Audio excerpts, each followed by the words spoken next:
എനിക്ക് വിധി എഴുതിയതിനുള്ള ഊർജം കിട്ടിയത് പ്രാർത്ഥനയിലൂടെയാണ് എന്ന് പറഞ്ഞാൽ നിങ്ങൾ മതനിരപേക്ഷ രാജ്യത്തിന്റെ ന്യായാധിപൻ എന്നതിൽ നിന്ന് മതരാഷ്ട്രത്തിന്റെ ന്യായാധിപനിലേക്ക് അറിയാതെ സഞ്ചരിച്ചു പോയി എന്നുള്ളതാണ്. മതനിരപേക്ഷ രാഷ്ട്രത്തിലെ നീതിപീഠത്തിലെ ന്യായാധിപന്മാർക്ക് വിധി എഴുതാനുള്ള വെളിച്ചം നൽകുന്നത് ഭരണഘടനയും നിയമസംഹിതകളുമാണ്. വിശ്വാസം വ്യക്തിപരമാണ്. സുപ്രീം കോടതി തന്നെ പല വിധിന്യായങ്ങളിലൂടെ പറഞ്ഞിരുന്നു അത് ദൈവവും മനുഷ്യനും തമ്മിലുള്ള അങ്ങേയറ്റം സ്വകാര്യമായ ഒരു കാര്യമാണ്. ആദ്യത്തെ സുപ്രീം കോടതി വനിതാ ജഡ്ജി ജസ്റ്റിസ് ഫാത്തിമ ബീവി അല്ലേ, 1989 ഇത്രയും കാലെടുത്തു. ആദ്യത്തെ ഹൈക്കോടതി വനിതാ judge Anna Chandy, the first female law graduate of the state. കേരളത്തിലെ ആദ്യത്തെ നിയമബിരുദധാരിണി കൂടിയാണ് അന്ന ചാണ്ടി. അവർ 59 ഹൈക്കോടതിയിലേക്ക് എലിവേറ്റ് ചെയ്യപ്പെടുന്നത്. പക്ഷെ 89 സുപ്രീം കോടതിയിൽ ഒരു വനിത വരുന്നത്. ഇപ്പൊ ഹൈക്കോടതികളാകെ 2 ചീഫ് ജസ്റ്റിസുമാരെ വനിതകളായിട്ടുള്ളൂ. എന്നാൽ കഴിഞ്ഞ ദിവസം എൻറോൾമെന്റിന് പോയപ്പോൾ ആൺകുട്ടികളെ കണ്ടുപിടിക്കാൻ തന്നെ പാടായിരുന്നു. കംപ്ലീറ്റ് പെൺകുട്ടികളാണ്. താഴത്തെ ജുഡീഷ്യറിയിൽ സ്ത്രീ പ്രാതിനിധ്യം 80% പായുന്നു കേരളത്തിൽ. ലോവർ ജുഡീഷ്യറി എന്ന് പറയാൻ പാടില്ല എന്നാണ് സുപ്രീം കോടതി പറഞ്ഞിട്ടുള്ളത്. എന്തായാലും സ്ത്രീകൾ ഉയർന്ന തലത്തിലേക്ക് വരുന്നു. കോൺസ്റ്റിറ്റ്യൂവന്റ് അസംബ്ലി 5.13% സ്ത്രീകൾ, 15. കോൺസ്റ്റിറ്റ്യൂഷൻ അംഗീകരിച്ച് ലോകസഭയിലേക്ക് തെരഞ്ഞെടുപ്പെടുന്നപ്പോൾ 2%. കോൺസ്റ്റിറ്റ്യൂഷൻ അസംബ്ലിയിൽ ഇന്നത്തെ കേരളത്തിന്റെ ഭാഗമായ 3 സ്ത്രീകളുണ്ടായിരുന്നു. പ്രമോദ് സ്വാമിനാഥനും ദാക്ഷായണി വേലായുധനും ആനി മസ്ത്രീനും. പക്ഷെ ഭരണഘടന അംഗീകരിച്ചിട്ട് ശേഷം ലോകസഭയിലും രാജ്യസഭയിലും കൂടി ഒരേ സമയം ഒരിക്കലും കേരളത്തിൽ നിന്ന് 3 സ്ത്രീകൾ ഉണ്ടായിട്ടില്ല. ഞാനിപ്പോൾ ഇവർക്ക് സാന്ദർഭികമായി സമ്മാനം 3 പെൺകുട്ടികൾക്ക് കൊടുത്ത സാഹചര്യത്തിൽ ഭരണഘടനയും പ്രയോഗവും എങ്ങനെ നിൽക്കുന്നു എന്ന് ഒന്ന് ചിന്തിക്കുകയായിരുന്നു.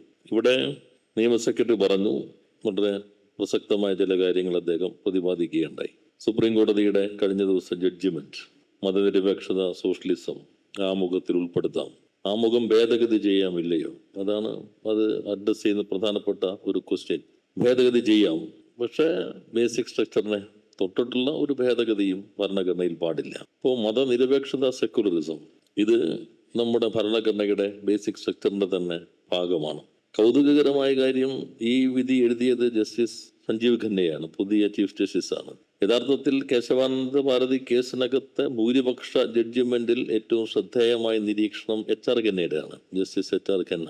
അദ്ദേഹമാണ് ഈ ബേസിക് സ്ട്രക്ചർ ഈ ഡോക്ട്രിൻ യഥാർത്ഥത്തിൽ അവതരിപ്പിക്കുന്നത്. അമെൻമെന്റ് എന്താണ്? അമെൻമെന്റ് ഭേദഗതി മാത്രമാണ്, ഉടക്കലല്ല, തകർക്കലല്ല. നിങ്ങൾ ബേസിക് സ്ട്രക്ചർ തൊടുന്നു എന്ന് പറഞ്ഞാൽ അതിന്റെ അർത്ഥം ആ സ്ട്രക്ചർ ഇല്ലാതാകുന്നതാണ്. അപ്പൊ അമെൻമെന്റ് അല്ല, അത് സ്ട്രക്ചറിനെ തന്നെ ഇല്ലാതാക്കലാണ്. ഇതാണ് ജസ്റ്റിസ് ഖന്ന അദ്ദേഹത്തിന്റെ സുപ്രസിദ്ധമായ വിധിന്യായത്തിലൂടെ സൂചിപ്പിച്ചത്. ജസ്റ്റിസ് ഖന്നയുടെ അനന്തരവനാണ് justice Sanjiv Khanna. Justice Khanna, HR ഖന്നയാണ് ഇന്ത്യയിൽ ഏറ്റവും ധീരനായ ജസ്റ്റിസ് എന്നറിയപ്പെടുന്നത്. നിങ്ങൾ ശ്രദ്ധിച്ചിട്ടുണ്ടാവും. അദ്ദേഹം ഒരു വിധി ഡിസന്റ് എഴുതിയതിന്റെ പേരിലാണ് അദ്ദേഹത്തിന്റെ ചീഫ് ജസ്റ്റിസ്ഷിപ്പ് നഷ്ടപ്പെട്ടത്. ഇന്ത്യയിലെ ഏറ്റവും സീനിയർ മോസ്റ്റ് ജഡ്ജി ആയിരുന്നു അദ്ദേഹം. അതാണ് AD Jabalpur case, Shukla case എന്നറിയപ്പെടുന്നതിൽ.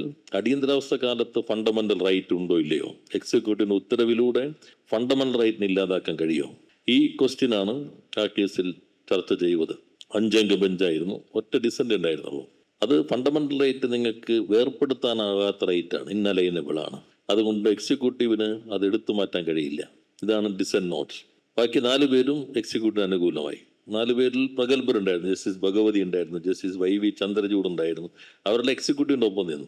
എന്നാൽ 6 മാസങ്ങൾക്ക് ശേഷം ചീഫ് ജസ്റ്റിസ് ആകേണ്ട ജസ്റ്റിസ് ഖന്ന അദ്ദേഹം വ്യത്യസ്തമായ നിലപാട് സ്വീകരിച്ചു. അന്ന് വൈകുന്നേരം ഗംഗാ നദി തീരത്തിരുന്ന് അദ്ദേഹത്തിന്റെ സഹോദരിയോടുള്ള സംഭാഷണത്തിൽ ജസ്റ്റിസ് ഖന്ന പറഞ്ഞു, ഇന്നത്തെ വിധിയോടുകൂടി ഞാൻ ബലി കൊടുത്തിരിക്കുന്നത് എൻ്റെ ചീഫ് ജസ്റ്റിസിലേക്കുള്ള പദവിയാണ്. അതാണ് പിന്നീട് സംഭവിച്ചത്. അദ്ദേഹത്തെ മറികടന്നിട്ടാണ് ജസ്റ്റിസ് ബേഗിന് സുപ്രീം കോടതി ചീഫ് ജസ്റ്റിസ് ആകുന്നത്. പിറ്റേ ദിവസം അദ്ദേഹം രാജിവെച്ചു. സുപ്രീം കോടതി ചീഫ് ജസ്റ്റിസുമാർ അപൂർവമായിട്ട് രാജിവെക്കാറുള്ളൂ. അതിന് മുൻപ് രാജിവെച്ചിട്ടുള്ള 9ാമത്തെ ചീഫ് ജസ്റ്റിസാണ് ജസ്റ്റിസ് സുബ്ബറാവോ. അദ്ദേഹം രാജിവെച്ചതും കൗതുകകരമായ ഒരു കാര്യത്തിനാണ്. അതിന് തൊട്ടു പുറകെ നടന്ന രാഷ്ട്രപതി തെരഞ്ഞെടുപ്പിൽ പ്രതിപക്ഷത്തിന്റെ സംയുക്ത സ്ഥാനാർത്ഥിയായി സക്കീർ ഹുസൈനെതിരെ മത്സരിക്കാനാണ് ഇന്ത്യയുടെ ചീഫ് ജസ്റ്റിസ് ആയിരുന്ന സുബ്ബറാവോ രാജിവെച്ചത്. സുബ്ബറാവോ ആണ് ജഡ്ജ് ഓഫ് ഡിസെൻസ് എന്നറിയപ്പെടുന്നത്. സുപ്രീം കോടതിയിൽ ഏറ്റവും കൂടുതൽ സോളോ ഡിസെന്റുകൾ എഴുതിയിട്ടുള്ള ജഡ്ജാണ് ജസ്റ്റിസ് സുബ്ബറാവോ. 40-42 ഡിസെന്റ് ജഡ്ജ്മെന്റ്സ് അദ്ദേഹത്തിൻ്റെതായിട്ട്, ഏറ്റവും കൂടുതൽ ഡിസെന്റ് ജഡ്ജ്മെന്റ്സുകൾ അദ്ദേഹത്തിൻ്റെതാണ്. അത് ഗവൺമെന്റിന്റെ അതോറിറ്ററീസിനെതിരെ വ്യക്തികളുടെ സ്വാതന്ത്ര്യത്തെ ഉയർത്തിപ്പിടിക്കുന്ന വിയോജന കുറിപ്പുകളായിരുന്നു അദ്ദേഹത്തിന്റെ പ്രധാനം. ജസ്റ്റിസ് സുബ്രാവ് രാജിവെച്ചപ്പോൾ പിന്നെ വന്ന 10ാമത്തെ ജസ്റ്റിസിനും ഒരു സവിശേഷതയുള്ളതാണ്. ഇന്ത്യയുടെ സുപ്രീം കോടതിയുടെ ചരിത്രത്തിൽ ആദ്യമായി LLB ബിരുദമില്ലാത്ത ഒരാൾ ചീഫ് ജസ്റ്റിസ് ആകുന്നു. ജസ്റ്റിസ് വാഞ്ചു ആണ്. അദ്ദേഹം LLB നിയമബിരുദധാരിയായിരുന്നില്ല, ICS ആയിരുന്നു. സിവിൽ സർവീസിൽ നിന്ന് ജുഡീഷ്യറിയിലേക്ക് ഡെപ്യൂട്ട് ചെയ്തു പോയതാണ്. നിങ്ങൾ ലോയിലാണല്ലോ ഏറ്റവും കൂടുതൽ ഡെപ്യൂട്ടേഷൻ ഉള്ളത്. നിയമം വന്നാൽ പിറ്റേ ദിവസം മുതൽ ഡെപ്യൂട്ടേഷന് പോകുന്നവരാണ് നിങ്ങളിൽ പലരും. അപ്പോൾ അങ്ങനെ ICS നിന്നും അങ്ങോട്ട് ജുഡീഷ്യറിയിലേക്ക് ഡെപ്യൂട്ടേഷനിൽ പോയ ആളാണ് ജസ്റ്റിസ് വാഞ്ചു. LLB ഉണ്ടായിരുന്നില്ല. അദ്ദേഹം സുബ്രാവ് രാജിവെച്ചപ്പോൾ 10ാമത്തെ ചീഫ് ജസ്റ്റിസ് ആയത് ജസ്റ്റിസ് വാഞ്ചു ആണ്. എന്തായാലും ഇന്നലത്തെ വിധിയിലൂടെ കൗതുകകരമായ ഒരു കാര്യമാണ് ഈ ചരിത്രം നമ്മളെ ഓർമ്മപ്പെടുത്തുന്നത്. ഈ ബേസിക് സ്ട്രക്ചറിൽ നമുക്ക് തൊടാൻ കഴിയില്ല. ഭരണഘടന ഇന്ന് നേരിടുന്ന ഏറ്റവും പ്രധാനപ്പെട്ട വെല്ലുവിളി അത് നിലനിർത്തിക്കൊണ്ട് തന്നെ നിങ്ങൾക്ക് അപ്രസക്തമാക്കാം എന്നുള്ളതാണ്.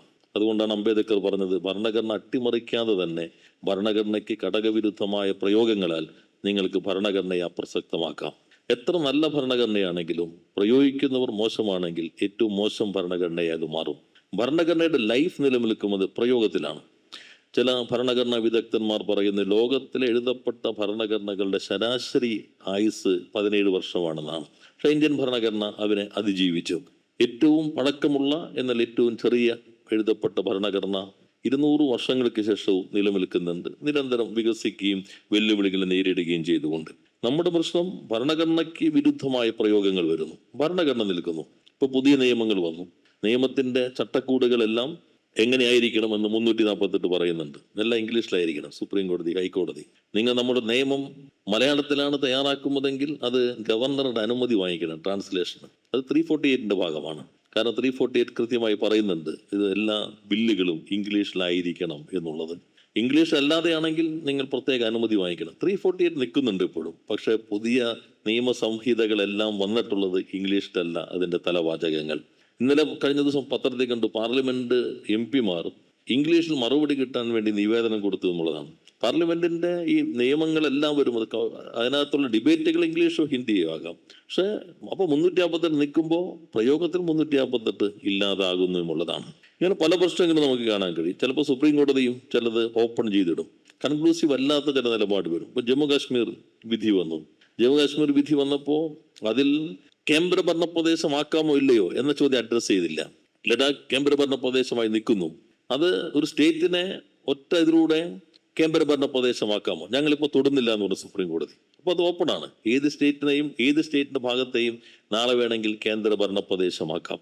ഇന്നലെ സുപ്രീം കോടതി പറഞ്ഞു മതനിരപേക്ഷത നമ്മുടെ ബേസിക് സ്ട്രക്ചറാണ്. അതിന്റെ അർത്ഥം ഭരണ സംവിധാനവും മതവും തമ്മിൽ ബന്ധമില്ല എന്നുള്ളതാണ്.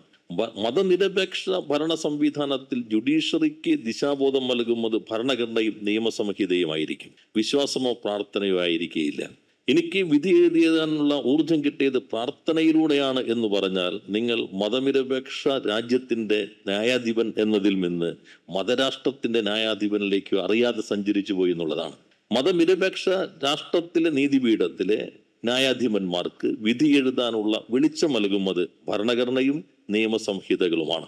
വിശ്വാസം വ്യക്തിപരമാണ്.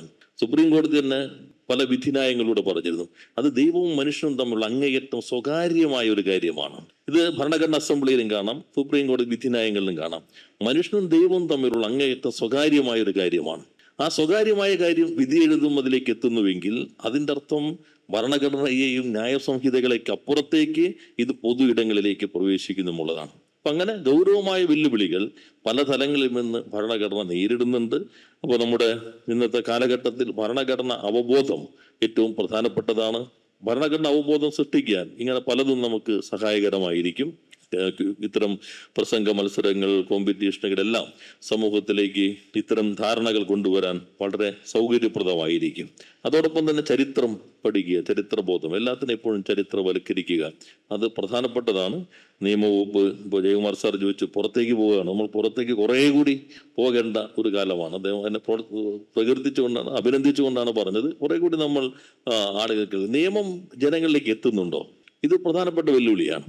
നിയമം നടപ്പിലാക്കുന്ന സംവിധാനത്തിലേക്ക് തന്നെ എത്തുന്നുണ്ടോ? ഞാൻ കഴിഞ്ഞ ഒരു 2 ആഴ്ചയായി കേരളത്തിലെ സംരംഭക സമൂഹവുമായി സംസാരിക്കുമ്പോൾ കഴിഞ്ഞ നിയമസഭ പാസ്സാക്കിയ അവരെ സംബന്ധിച്ച 2 നിയമങ്ങളുണ്ട്.